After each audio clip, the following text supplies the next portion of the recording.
Organisé par Artes Jeunesse, le dispositif Regard Jeune sur le cinéma permet à des jeunes de toute la France de participer au Festival de Cannes.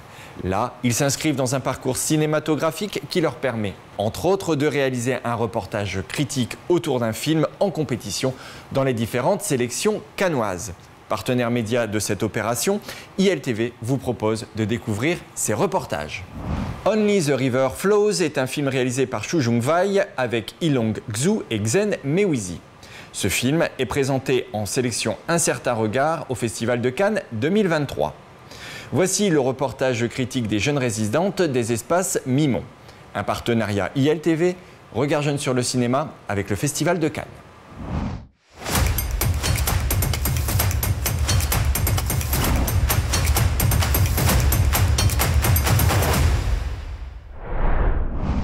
Bonjour, je m'appelle Nisrine, je fais partie du programme Regard Jeune sur le cinéma et je viens avec des amis des espaces Mimon pour regarder un film, Only the River Flows, dans la catégorie Un certain regard.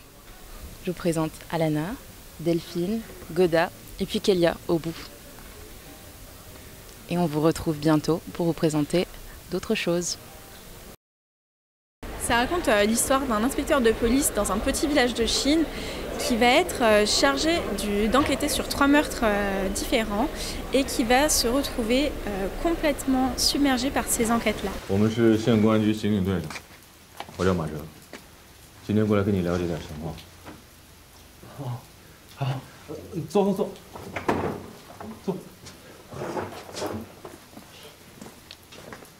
我早就等你们来了。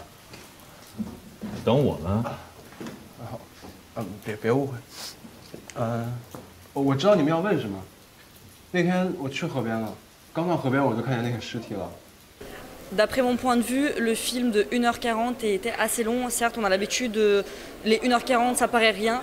Mais dans ce cas-là, les films, il était un peu long, les scènes, elles étaient longues, les scènes, elles étaient répétitives. Et c'est pas quelque chose qui m'a forcément plu. Pour ma part, j'ai bien aimé le film. Après, c'est vrai que c'est assez monotone, c'est assez lent. C'est quelque chose qu'on n'a pas l'habitude de voir parce que ça ne correspond pas trop au code du cinéma français. Donc c'est vrai que niveau critique, il faut avoir un œil assez reculé, il faut vraiment prendre du recul sur le film qu'on a vu. Et par rapport à cette histoire de meurtre, c'est vraiment, il n'y a pas tout le côté gore qu'on peut retrouver dans les films américains. Donc c'est vraiment beaucoup moins trash que ce qu'on a l'habitude de voir. Et c'est pas plus mal en soi, c'est sympathique aussi. Mais c'est vrai que c'est plus lent. Au début du film, on voit des enfants jouer dans un bâtiment, il pleut, ils ont des pistolets à la main, ils jouent aux policiers et c'est même cet enfant-là qui trouve le meurtrier, donc le cadavre.